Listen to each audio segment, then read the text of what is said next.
Okay, back again. Today I have a very special video. As of the time this is being recorded, it is June 1st.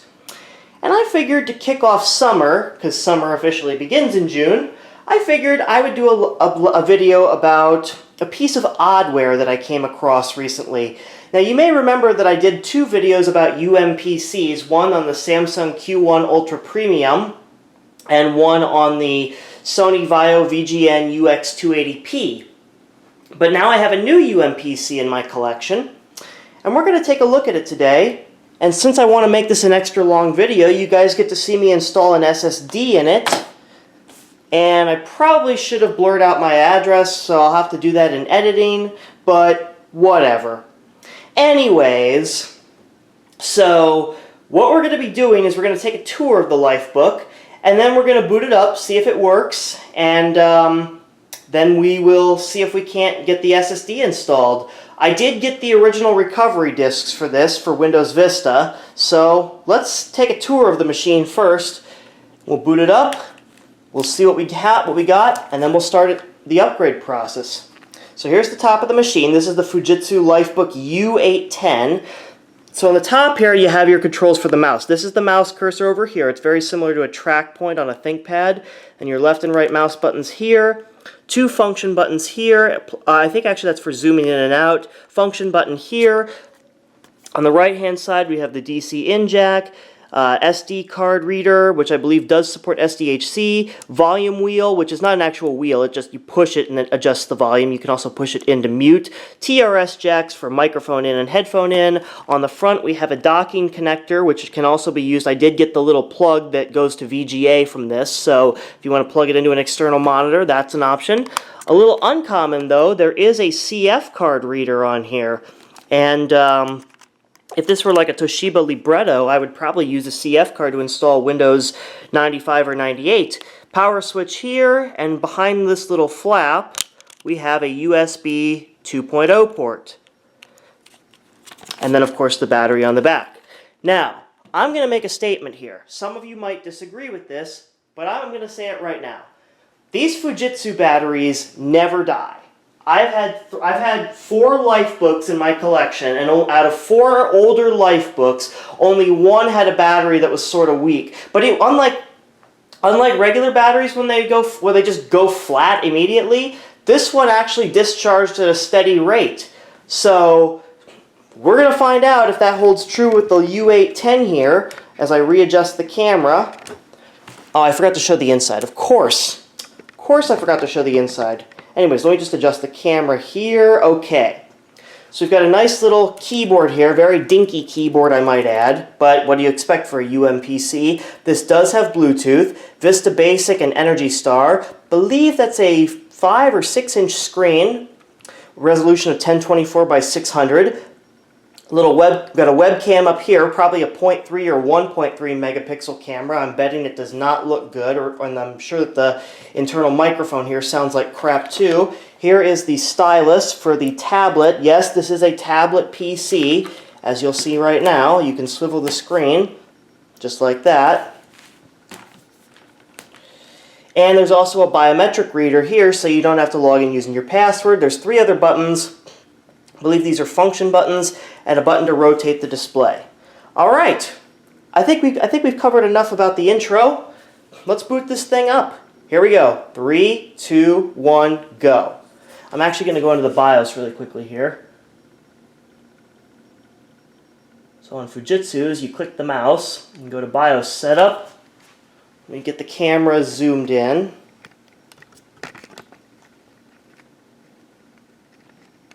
There we go. Alright, so let's see. So I believe for this BIOS you have to hold function.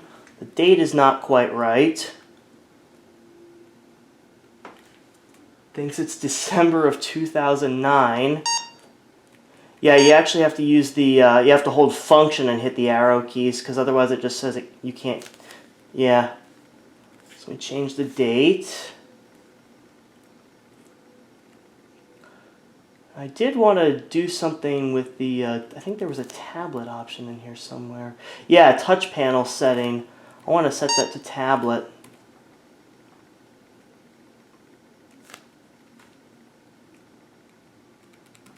Alright, so we'll go ahead and save our changes. Basically just standard stuff. Oh, I forgot to go over the specs for this machine. So as for specs, it uses a custom 800 megahertz Intel Celeron-based processor. Has 100 gigabytes of RAM. Yes, a computer from 2007 has 100 gigabytes of RAM. Yes, way to go, Ben. Anyways, no. Has 1 gigabyte of RAM, DDR2. It is soldered, so you cannot upgrade it. It has a 40 gigabyte 1.8-inch ZIF hard drive, which will be replaced.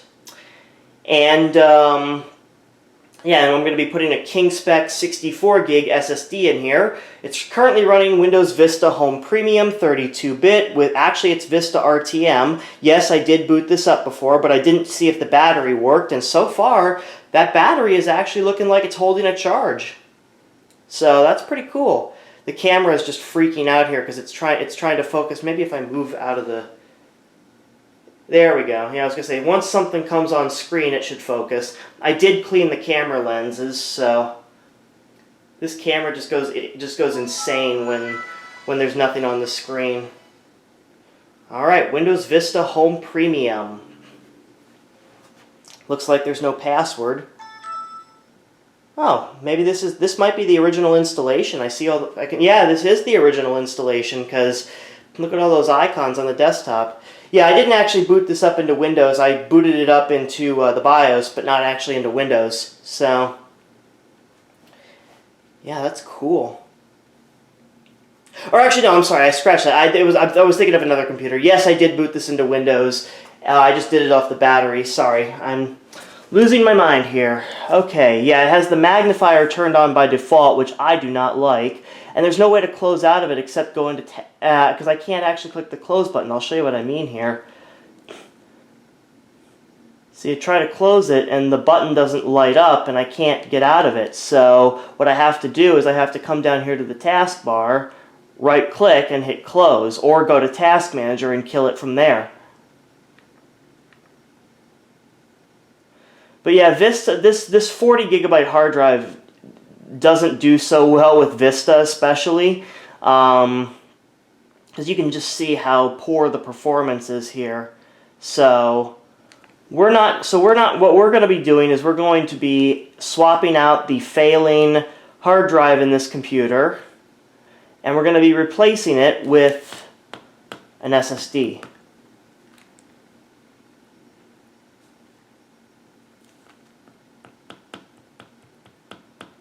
Does not appear that the touchscreen works.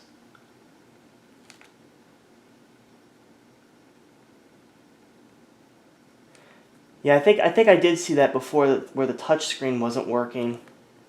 Alright, so let's go ahead and go into System Properties so I can show you guys what we're dealing with here. And we'll plug this sucker in, swap it, well, we'll unplug it. Not that it's plugged in to begin with, but whatever. The point is we'll swap out the drive, and then we will install Windows 7. There's your Windows Vista Home Premium. Yep, so we got an 800 megahertz Intel Celeron-based CPU, 1 gigabyte of RAM, 32-bit CPU. It is showing that tablet PC functionality is available, so I'm not sure why the touchscreen is not responding. Yeah, that's weird. I did check in Device Manager to see if the drivers were installed, and they were, so I guess we may just have to, maybe we can install updated drivers on Windows 7 and that might fix it. Who knows? But anyways, I think you've seen enough of Vista on my channel. So what we'll do is we'll close this.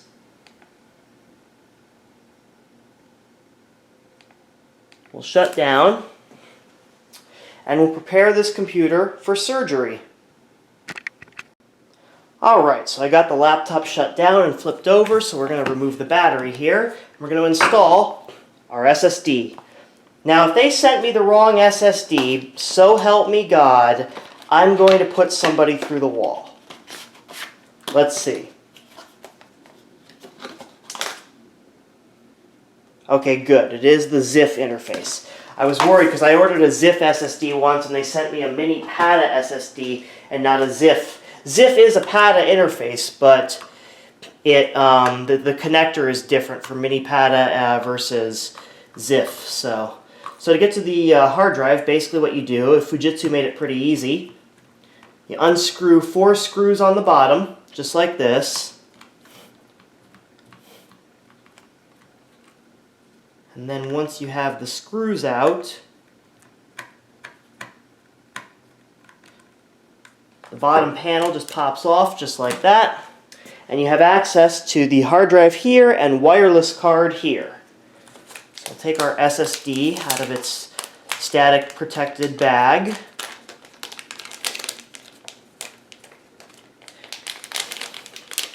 And yes, if you're looking for an SSD for a computer with a 1.8-inch ZIF drive, I highly recommend these King Spec SSDs.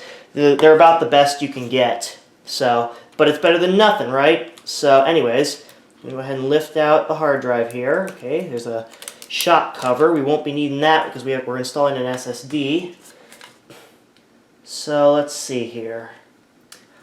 So it looks like it has to be installed this way. So what I'm going to do is we're going to flip the little tab here. If it flips, I'm not sure that it does. Let's see. It just pulls out. I'm an idiot. I'm an idiot, of course. I may be an idiot, but I'm an idiot. Okay, so we're going to go ahead and plug in the cable. Lock that in, just like that. I'm going to do a test boot now. I'm just going to temporarily put the bottom cover on without the screws because I want to make sure it detects the drive before we go any further. So let me go ahead and turn the machine on. Go into BIOS setup. Make sure the drive's detected. Because yes, the ZIF cables are not keyed, so it is possible to plug the drive in backwards. And the CMOS battery is dead.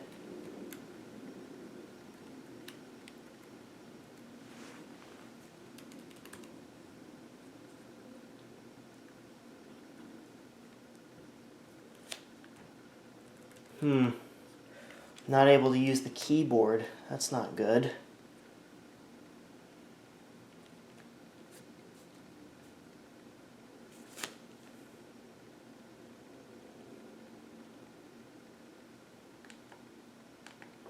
Go to the BIOS. There we go. Now why is the keyboard not working? Oh, maybe because it can't detect the drive because I plugged it in backwards. So, well, we'll shut it down. We'll plug it in the other way and see if that works. Oh no. That's why the drive wasn't detected. No wonder the keyboard wasn't working. The drive wasn't plugged in all the way.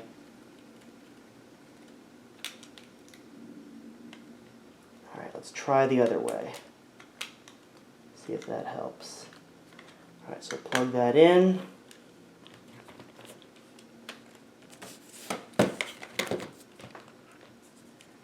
Let's see if that worked. Like I said, it is possible to plug ZIF drives in backwards. Okay, keyboard's working again. There we go. That's weird. I've never had that happen before, where the keyboard just doesn't work if there's no hard drive detected. That's interesting. But there we go. Let me turn the camera so you guys can see that a little bit better. Making you seasick here. Zoom out a little bit. My camera battery is getting low, so I may have to plug it in soon. But there we go, King Spec SSD. It detects the drive. Let's go ahead and get this thing reassembled, and then I'll come back and we'll install Windows on it. Okay, so we are back. We got the SSD installed. So all that's left to do now is install an operating system on here. So the first thing I'm going to do is plug in my external optical drive. I've got my Windows 7 disk in there already. I'm going to go into the boot menu here and click the mouse and go to BIOS Setup.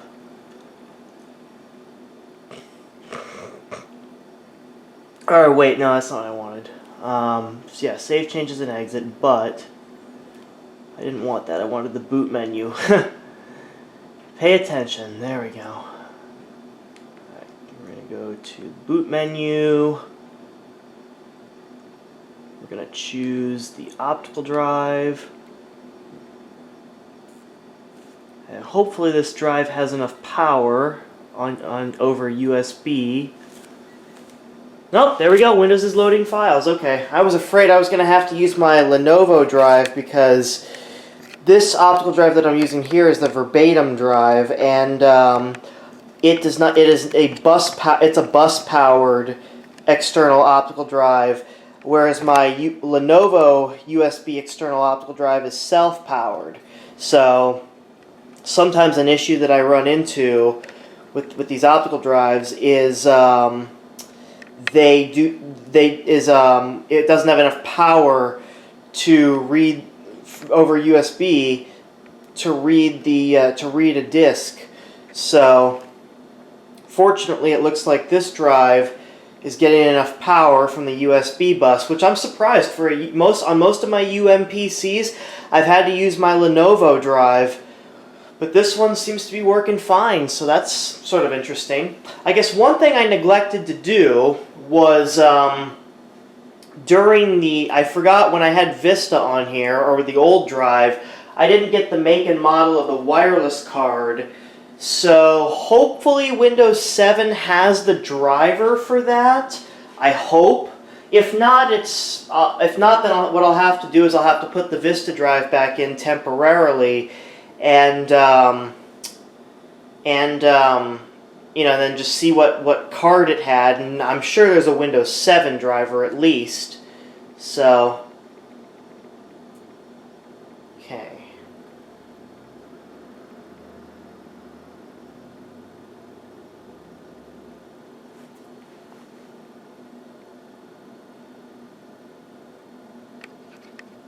Zoom in a little bit more so you guys can see that.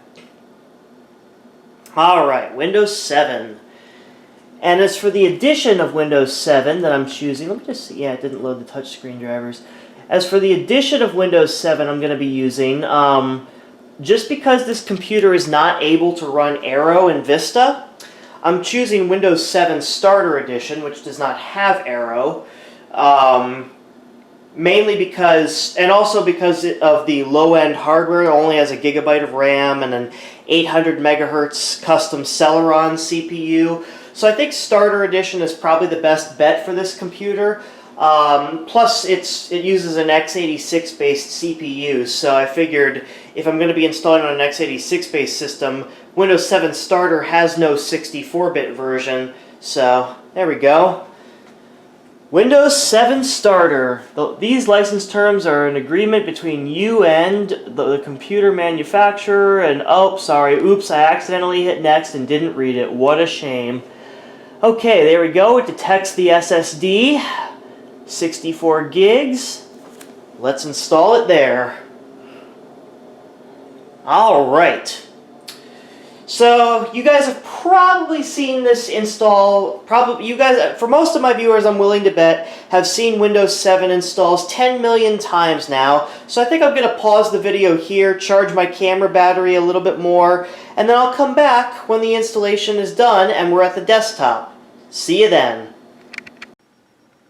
Alright, we are back. Windows 7 is successfully installed and activated too, so yeah, it's funny because my copies of Windows 7 Starter Edition are only supposed to be activated in Latin America and the Caribbean, and if you try internet activation, it'll fail because it'll see a US IP address and say, oh, you're not in those countries, so you can't activate. But there is a way to cheese it, as there always is with Microsoft products. Yep, a little thing called phone activation. Works every time. I've only had phone activation fail on me a couple times, but that's because either the key was already in use or the key was blocked by Microsoft. So, but anyways, I want to show you guys running the WinSat formal command. This command actually is what allows you to get your Windows Experience Index through the command line. So what I'm going to do is run the WinSat formal assessment in the command line, because personally I prefer to do it this way rather than through the control panel.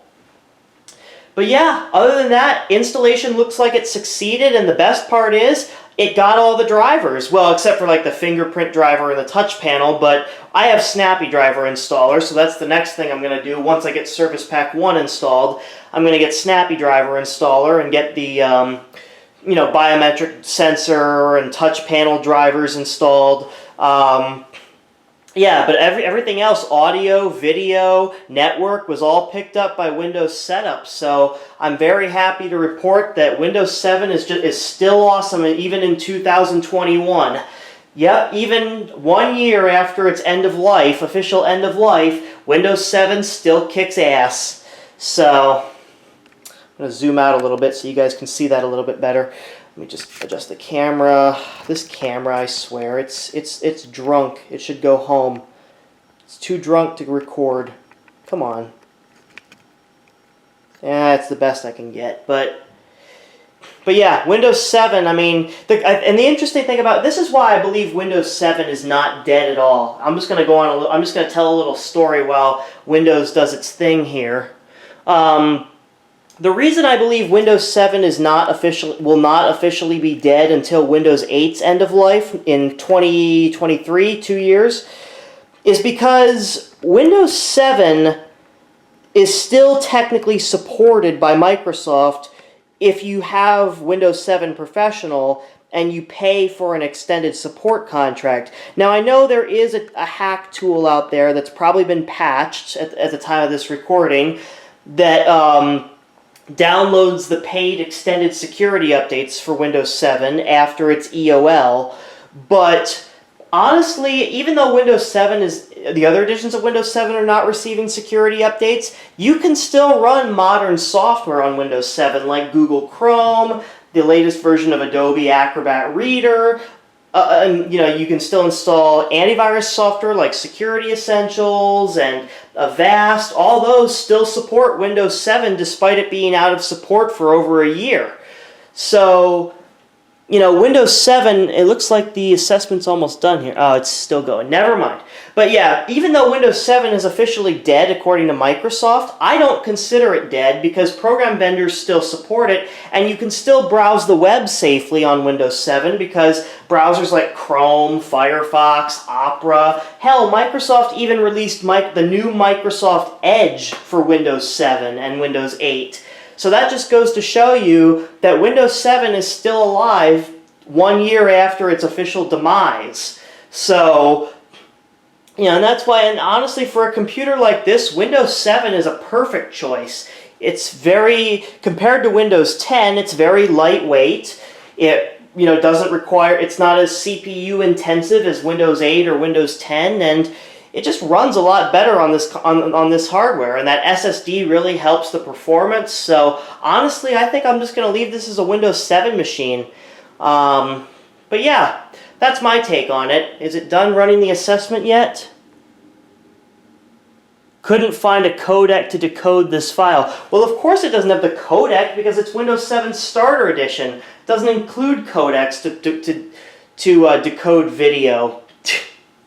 That's because Microsoft took those features out of Windows 7 Starter Edition because it wasn't meant to be, like Home Premium and Professional that had Arrow and Windows Media Center and DVD creator programs.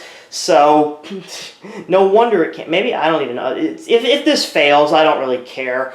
I don't really care if this fails.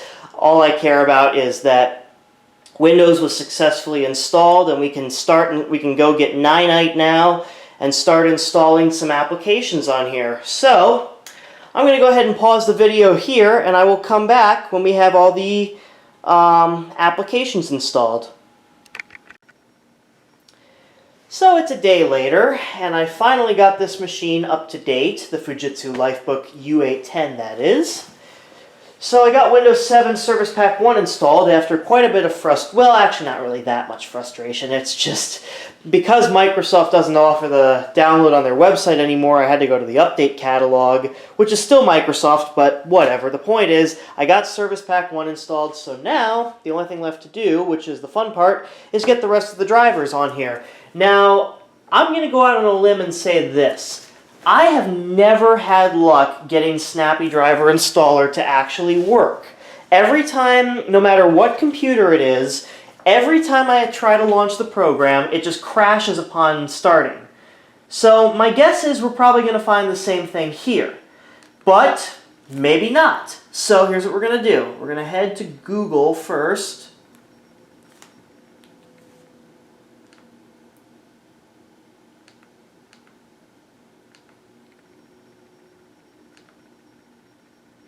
If I can get to Google, there we go.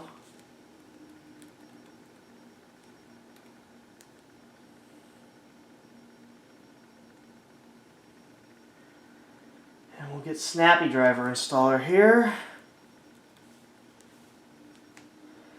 It's actually interesting because I could not install Google Chrome on this computer. I know I said in the previous clip that Windows 7 was still very much alive, and it's not because Google dropped support for Windows 7, it's because of the hardware in this computer that's no longer supported, so that's why Google Chrome was not able to install on here. So that kind of sucks, but the good thing is I was able to get Opera installed, a more recent version of Opera. In fact, it's the latest version, so I was able to get that to install. So let's see if we can get Snappy Driver to work. My guess is it's probably not going to work, but what are you going to do? At this point, I've got nothing to lose. Okay. So we're going to extract this folder. We'll just extract it there, because why the hell not?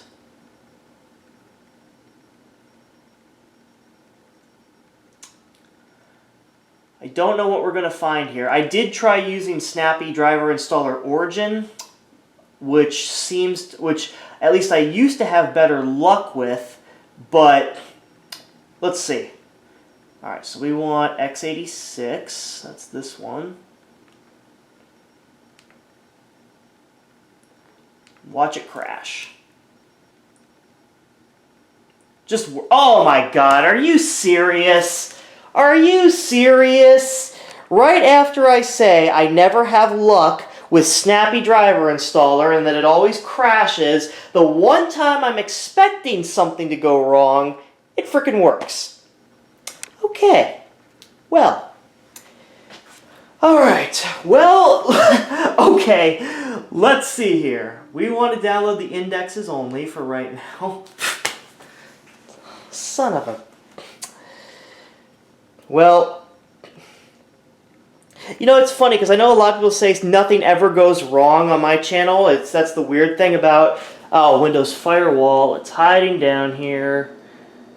Yep, we want to allow access because we need the drivers, obviously. There we go. Okay, anyways.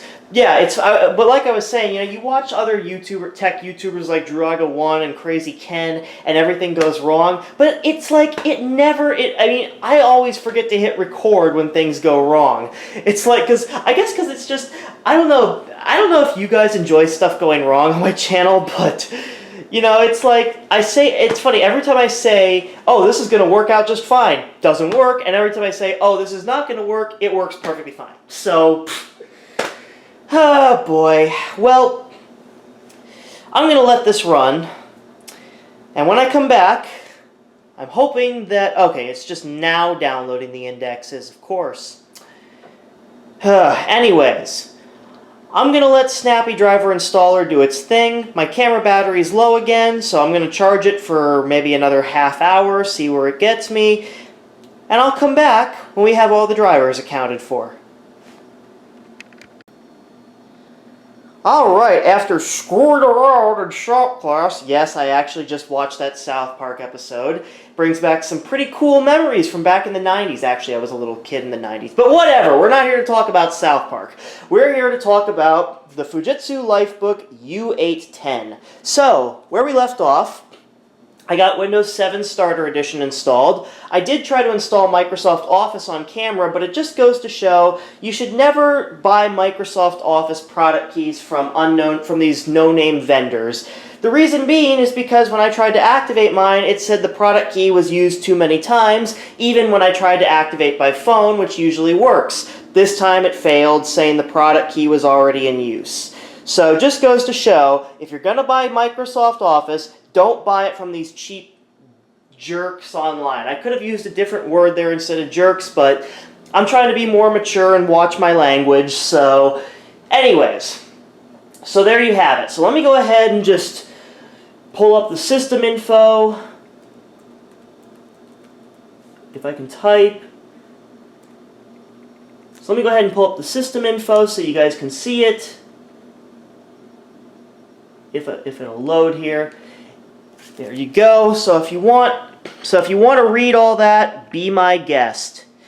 But yeah, that's if you just want more information on this computer, what it has as far as specs, etc., etc. I think I went over most of the specs, but I did actually check the CPU in this. It is a custom Intel Celeron-based CPU, and as far as upgrading this computer in terms of OSs, unfortunately, Windows 7 is as high as we can go because the CPU is not fast enough to run Windows 8 or Windows 10. Now, you could probably, and I don't believe the CPU supports PAE either, which is required to run Windows 8 or Windows 10. So unfortunately, for this computer, Windows 7 is as high as we can go. Also, I was unable to install the latest version of Google Chrome because the processor is not supported by Chrome anymore. So I had to install the latest version of Opera, which runs pretty well, but pretty soon I can see myself putting MyPal on here, which is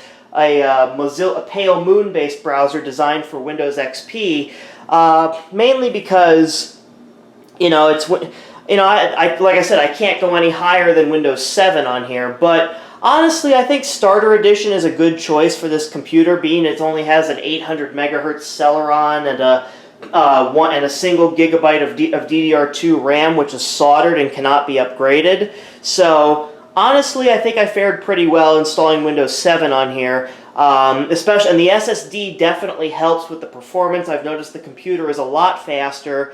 Even though it's a 1.8-inch ZIF IDE-based SSD, it's definitely faster than that crappy Toshiba 4200 RPM HDD that was in here before. I did test the battery, and like I say, these Fujitsu batteries, they never die. I tell you, they never die. The battery still holds a full charge. I used this thing on battery power for 2 whole hours, and this is, mind you, this is a battery from 2007. And it still holds a full charge. So if you want to buy a laptop and you want to buy a used laptop and you want one with a good battery, definitely go to buy a Fujitsu, because I've only had, out of all the Fujitsu laptops I've owned, only one of them had a battery that didn't hold a charge. And even though it didn't hold a charge, it didn't just go flat. You know how most batteries that don't hold a charge, they discharge to a certain level and they just go completely flat and the computer shuts off.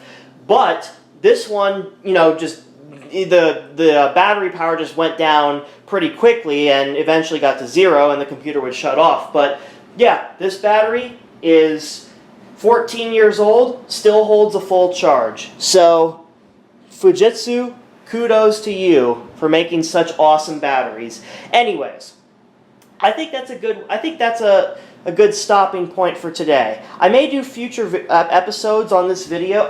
Wow, I cannot talk today apparently. I may do future episodes featuring this computer, but actually, to give you guys a sneak peek at what's next, if I don't break the laptop, I just gave it away what it was, but I have a piece of oddware here. Can you guess what it is? If you can guess in the comments, you'll get 5 cookies.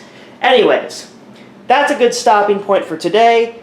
Take care, guys. Be sure to like, comment, and subscribe. They help out a lot. Subscribe if you want to see more, and I'll see you guys in the next video. Bye.